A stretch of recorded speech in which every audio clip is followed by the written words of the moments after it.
Welcome to Unveiled, the HPD podcast where we dive into the world of policing. I'm your host today, Captain Michelle Rhone.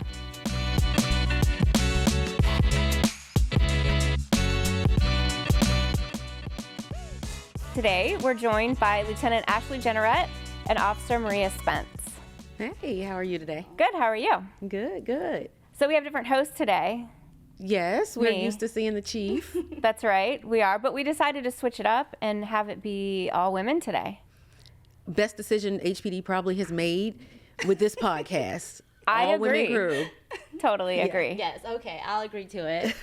Not that, our male counterparts aren't any less. That's right. They're pretty awesome as well. Right, we're just better, so. And highly entertaining, clearly. There you go.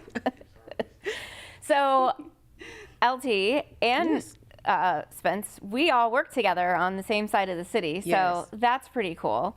A little shout out to the Chesapeake sector. Yes.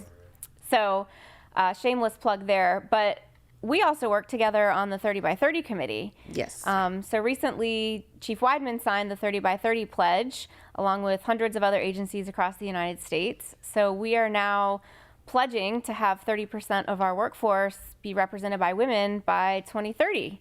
So what a better time to have a podcast with all women Absolutely. than right now? Absolutely. Yeah. I definitely think we are moving in the right direction and trying to get more women. I could say I actually never saw law enforcement in my future when I was growing up. I always think it's funny that I've ended up as far as I have. But again, I think I made a great career choice. And I'm sure there are many other women out there that don't see this as a career. Or let me change that. It's many who could see this as a career, but don't actually know how to navigate their personal lives with the world of policing being in this male-dominated field. I know that we all have families. So I'm not sure how you guys are impacted or your families are impacted by the decision to be in law enforcement, but I will say it does tend to be a little bit more difficult, I believe, for us. I think so too. We had a snow day on Monday, and the city was on delay, 2-hour delayed opening, and my husband travels a lot for work, and there was no school. I was like, It's all on you. what am I going to do with my kid? Yeah. Because I have to go to work too. Right. And so it definitely becomes a balancing act when I think a lot of times just the general expectation in any workforce, not just policing, is that, well, school is shut down or there's a holiday or, a natural disaster and the mom's going to be the one that stays home with the kids. But that can't be the case for us, Right. because people are relying on us to show up, not just the city, but our coworkers. They need us. You're a leader. You lead a whole group of people and your coworkers need backup. So there's an expectation that we're going to come to work.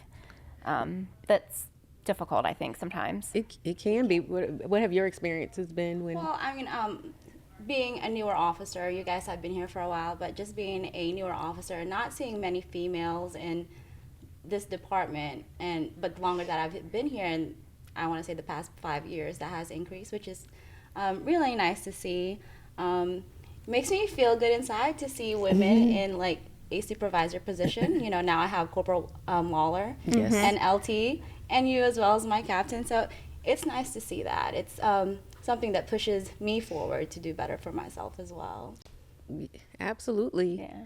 It is very difficult when we talk about families. So I have children, of course, and just being an officer in a leadership role, and then at home life, I have a daughter who went through a period of time where she was sick and in and out of the hospital.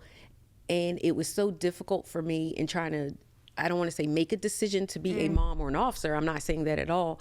But in knowing that my time needed to be there with her, but unfortunately still worried about work, because I feel like as a woman, we tend to feel we need to do a lot more just to show that we are worthy of these positions and worthy of our time here, and, just to get that respect from our male counterparts. So, my daughter, while she's in and out of the hospital, of course, I have a husband at home as well.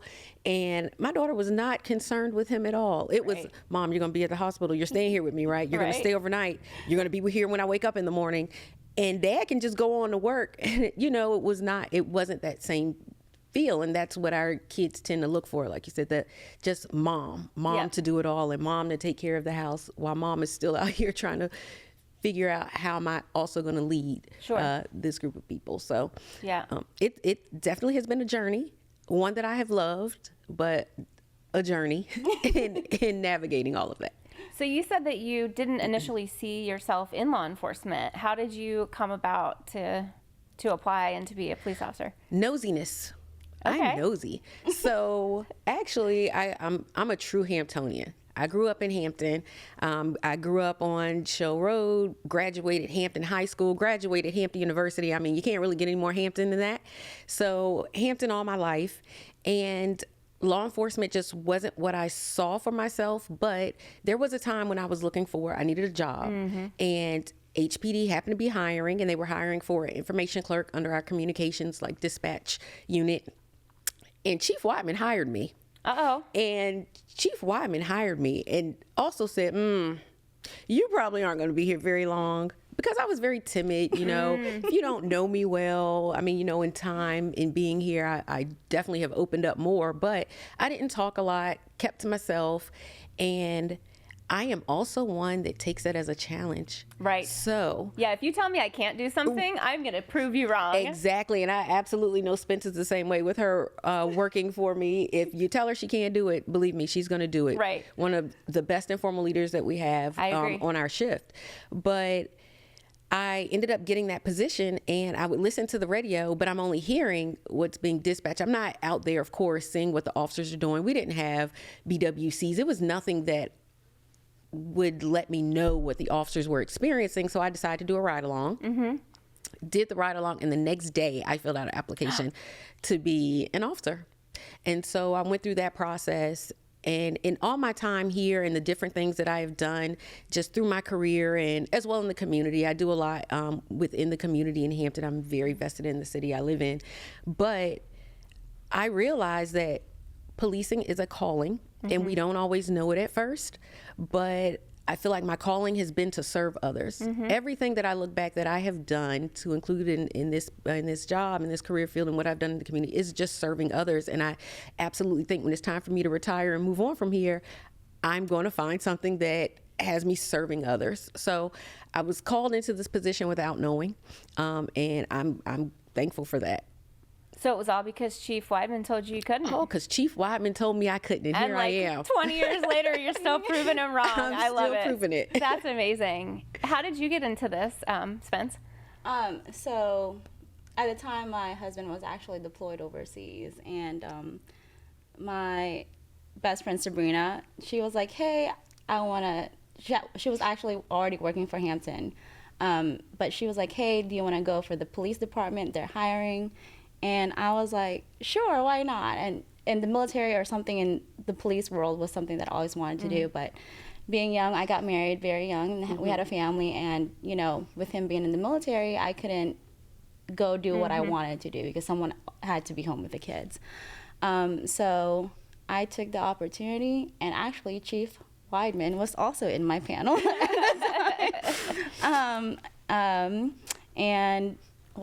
And I'm here today, and I do agree with LT that policing is a calling. A lot of times people who want, and I encourage everyone to apply, but a lot of times when people apply, I don't think they know exactly what we do or what we go through. They see what the TV shows them and what movies shows them, and it's not always cool stuff. It's a lot of paperwork. And I mean, like 10 seconds of cool equals like 2 days of paperwork. It's true. But that shouldn't stop you. It's a great job, and it's very rewarding most of the time. It does weigh heavy on you on some days, but you know, you lean on each other. I'm lucky we have a good shift. And one of the, you know, if one of us needs something or we need to talk to someone, we talk to each other. So we walk ourselves through that. But it is a calling. Like I said, not a lot of people really know what we respond to. They think it's just high priority calls like shootings and homicide and robberies, but people call us for the smallest things. And I'm not saying small because it's not important, but compared to high priority calls like that, But small things like, hey, there's mothballs in my yard that my neighbor keeps throwing, like civil stuff like that, and we still handle it. And a lot of people actually don't know that. So, but it's a good feeling, whether it's something that small to something super big or super high stress, that I get to help someone at the end of the day. So Yeah. There you go. it's rewarding. Well, Cap, how did you get into it? I don't know if you remember, but when I first started on shift on midnights, We were together. we were together. We were on midnight shift. On midnight shift. Oh, Yeah. So look that's at that. where we started. Now you guys are back together. Yeah. Back together. That's where you started. I had come from the Chesapeake side, and then I think I'd gone to the bid for a little while, actually, the Business Improvement District, and then I ended up on night shift with you, and it was really fun. That was my first taste of night shift, where I learned that all the crazy calls come in after midnight, and it's a great shift. We had good times. We had a great time. How did you get into law enforcement? So I come from a long line of firefighters, so it just seemed natural that I would be a cop. No, I'm just kidding. I mean, I really do come from a long line of firefighters, but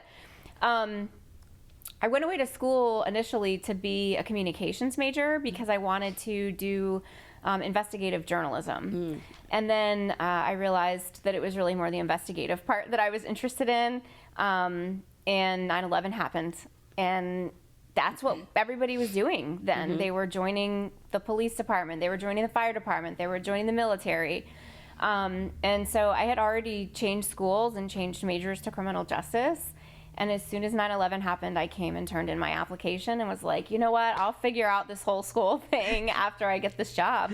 And I did. And I ended up coming here in 2002 and graduating eventually. It just took me a lot longer than I had anticipated because I was going to school part-time while I worked here. But it's been really fun. I mean, every day's different, and I think that's what I love the most about it. It is rewarding. It's a different kind of rewarding now than it was. I mean, I guess it's been rewarding differently in each position that I've held here. The rewarding part now is when you all succeed and like watching the successes that you guys have. And I try to send emails and tell you that I'm proud, and it might seem really cheesy and corny, but I genuinely mean that when I send those to you, because I see the hard work that you all are doing and that the officers do every day. And without you all, like none of the command staff, we don't have a job without you guys. And so the rewarding part for me now is celebrating your successes, because then that means I'm succeeding too. And so I agree with you both that it is incredibly rewarding. Absolutely. Yeah. So you guys mentioned the 30 by 30. I know you're both on the committee, so I was wondering if you guys can enlighten me more about that Sure. program that we're having. So 30 by 30 is a national movement or a pledge for law enforcement agencies to have 30% of their staff be women by 2030. And the reason is because right now, and for decades really, women have only represented 12% of the sworn staffing in law enforcement agencies across America. And you know, yes, our male counterparts bring just as much to the table as we do, but we bring different things to the table. We have a different skill set than men do a lot of times, and those bring a lot of value. You know, we a lot of times are excellent communicators, calm and level-headed thinkers, strategic, long-term.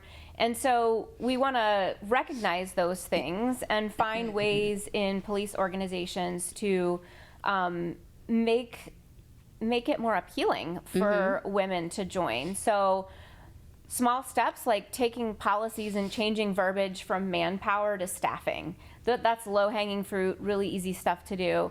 But other things like looking at promotional processes, looking at position assignments, and we just redid our policy for that, but making sure that those types of processes are fair across the board to everyone that would be competing in it or participating.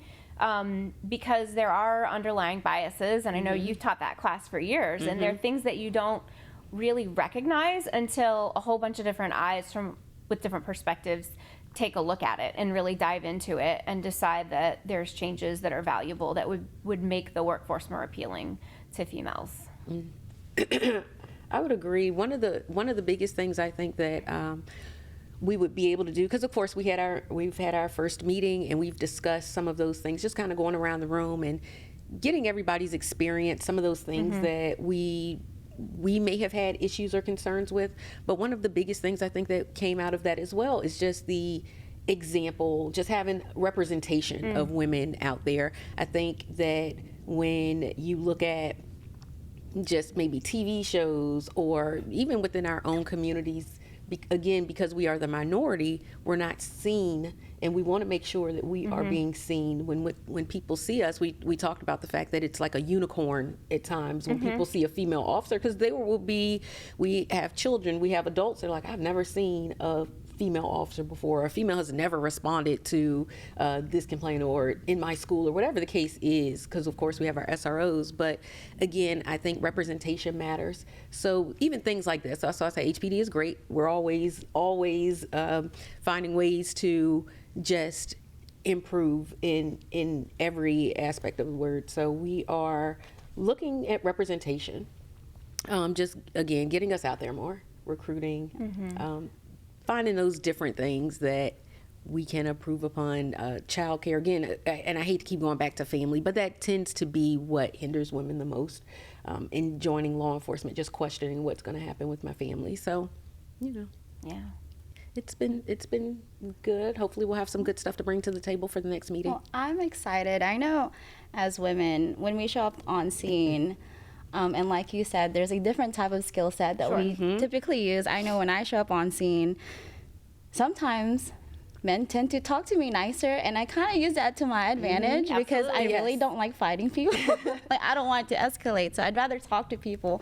So it's nice showing up and being able to have a conversation, and then having them calm down, and then it turns out, going the best way possible versus the other way. Yeah. And I've seen that with your body camera footage, because I have to watch. I have to, yeah. So I watch. No, I like the all the use of force, all the pursuits, everything that gets put into Blue Team that I have to review. You are always the calm. So I don't know if you probably don't even notice it because you're in it. But when you show up on scene, even your male counterparts, your colleagues, they calm down. You show up, they calm down. It's nice. It's really That's nice a because really awesome I don't thing to feel see. it. When I'm on scene, I feel like my brain's going 100 miles a minute. So I don't notice any of that. And I'm just like, okay, well, let's talk it out. What can we do to help? They look to you and your presence, and sometimes you'll say, hey, come here, let's talk about this, and let's calm down. And I've seen you, pull officers away from something when they're getting too elevated, and maybe the communication's starting to break down between them and the citizen, and you'll intervene and be like, hey, let's go over here for a second. And they just, it's just your presence. She does I'm glad to hear that. a very great job. And even after, I want to say, when we come into lineup, after we've had an incident, or it doesn't even have to be a major incident, but where she has noticed something on scene where maybe she needed to pull somebody aside. She always has something to give in our lineups, which are, of course, our meetings of the officers before we go out. And it's always a gem. Hey, remember we responded here last night and this happened, but we probably could have done this. Yeah. Or remember, if this thing happens, we might want to do this. So, I absolutely appreciate that. With her being there. And she's also one of our training officers. So responsible for training some of our newer officers coming in. How is that, being a female training officer? It's an experience. It's definitely eye-opening because when you experience something, you're like, okay, I'm going to take the good parts of this experience and put it in the way I do things. And so I try to do that, and I want to keep doing that, but not everybody learns the same. So it's like a wall sometimes, and I'll sit there and I've asked, my trainees, like, hey, is there a way for me to make this a better experience for you? Because this is your learning. This is your world. I need you to learn as much and as fast as possible. So that's a little challenging because not everyone speaks that same language, but, you get through, and I have other training officers on scene that have, that has had more trainees than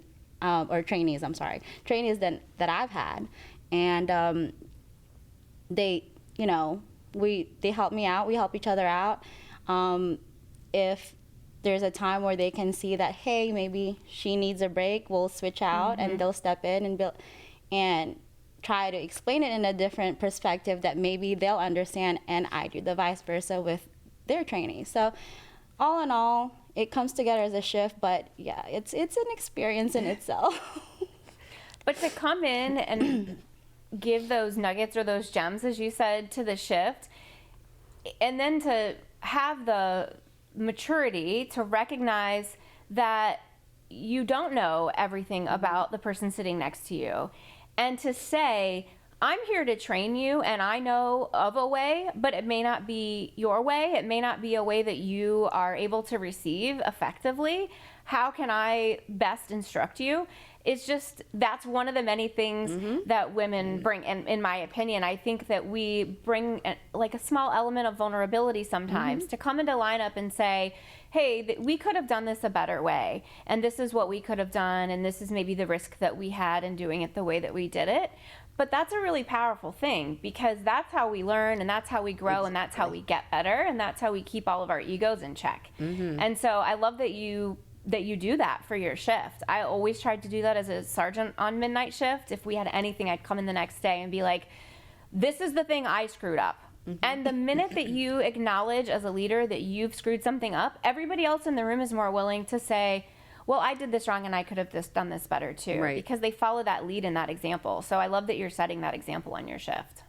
Well, I do want to say, I think a lot of it comes down, like you said, you were a sergeant. When you were a sergeant, you acknowledge the mistakes that you made, and a lot of times we're our worst critics, right? But just, from you, from lieutenant, from the sergeants all the way down, I think you guys do a great job holding us accountable, and giving us that floor to be able to speak freely and discuss what's on our mind and how we could have done things differently, or, hey, this is an idea. And now, and especially with the ever-changing world of policing, I think it helps out a lot with us junior officers or more senior officers. So I thank you guys. We appreciate it. We appreciate you. Yeah. Absolutely. I have a question for you. Okay. With you being in executive leadership, of course, I aspire to be captain or so one day. What would be your advice, or not only just your advice, but what your experiences have been? I mean, you've been here longer than the both of us, and you have been in leadership role longer than us. What has that experience been, and the advice you have for us in trying to get there? So I would say just always be authentic. It's okay to disagree with people that outrank you and people that you outrank. But how you communicate and how you're able to push back is the most important part. You don't want to be the professional jerk or the bully at work. That's not okay.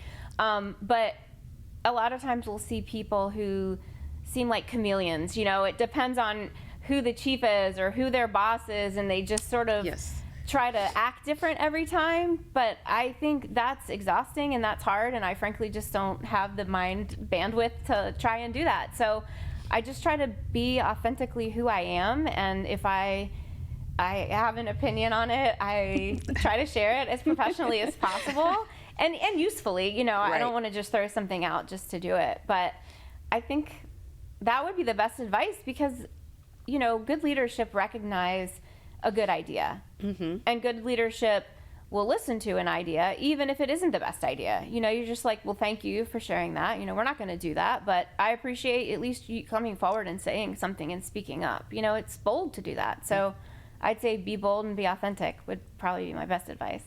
Thank you. Thank you.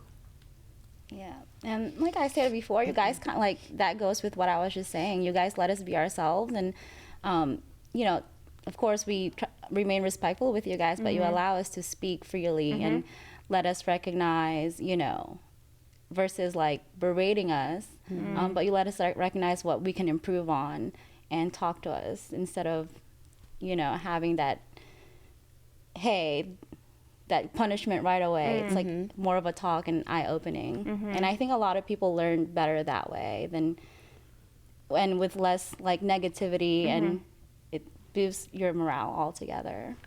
Yeah, sure. Like perfection should never be the standard. I'm not perfect, so why would I put that off on somebody else?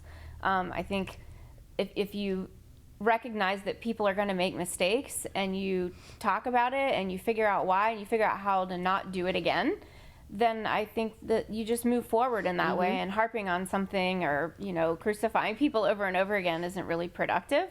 But yeah, I agree. And I love differing opinions too. Like I know my own opinion. Why would I want to surround myself with people that think like me? I want to ask someone else who doesn't think like me what they think, because that's going to show me what I'm missing. Right. And where my blind spots are and what maybe I haven't considered in the past. So I like gathering other perspectives. I think that kind of goes along with what you said, where women just bring in that different skill set, and what you're talking about, just allowing you guys the space to speak freely, be yourselves. Not saying again that men don't do this, but I think as women, that's just a part of our DNA.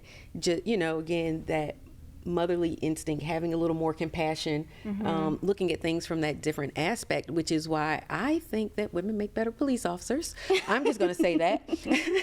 I mean, even along with what Spence has said when she talked about going out to a scene and you watching BWC and seeing how she can de-escalate, I think because women tend to be usually better communicators, we go to a scene and it's easier for us to de-escalate versus our male counterparts. They might not intentionally be escalating anything, but it could happen when you are bringing that testosterone into an already, I don't know what word I'm looking for, forgive me, but, and just to a chaotic scene.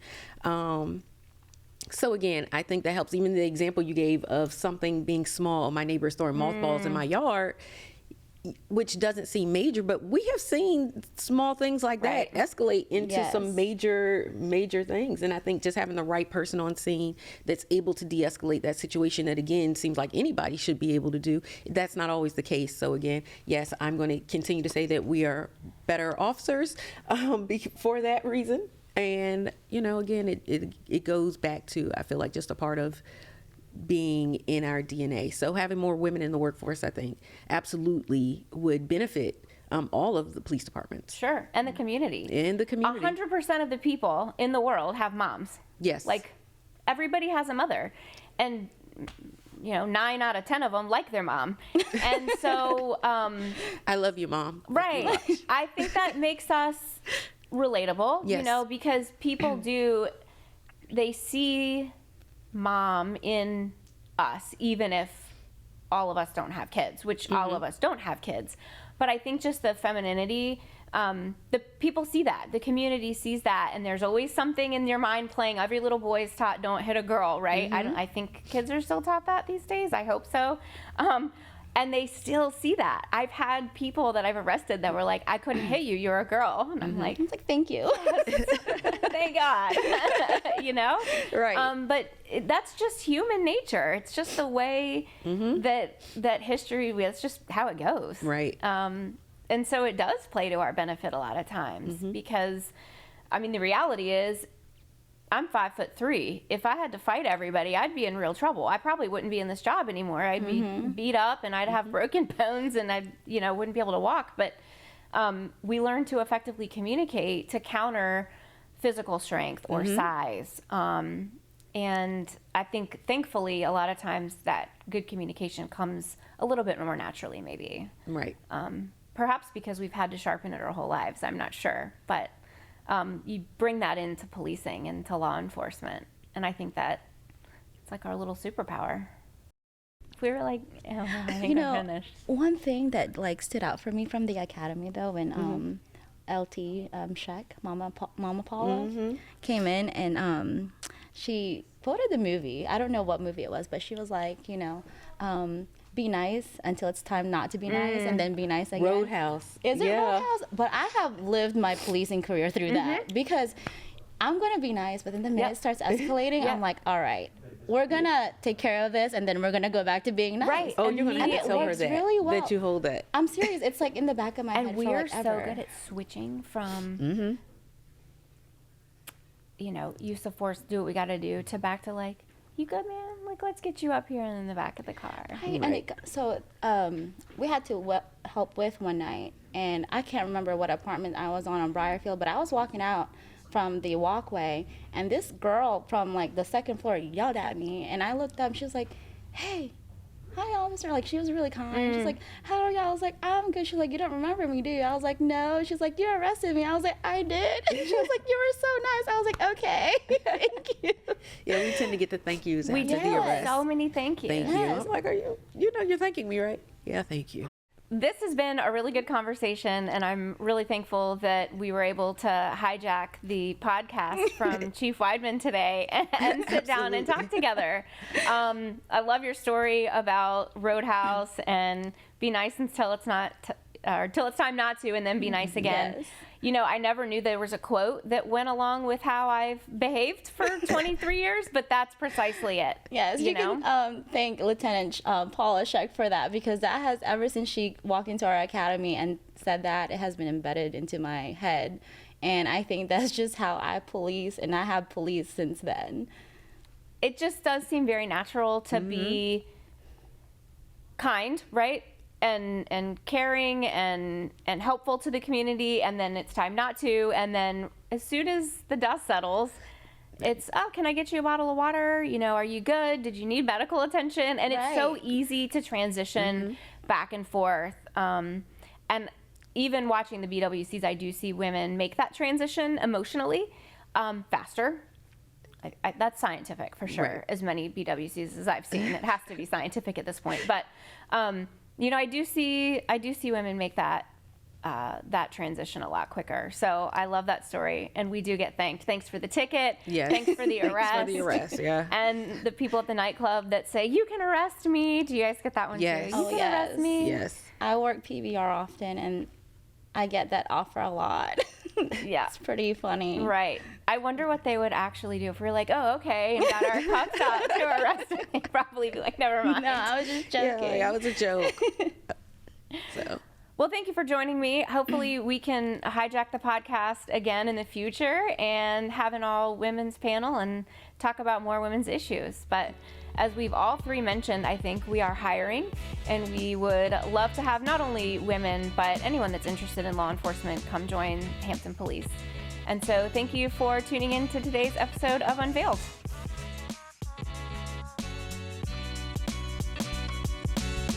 Thanks for joining us for Unveiled, a podcast highlighting the extraordinary men and women of the Hampton Police Division. To learn more, check us out on our social media and at hampton.gov/police.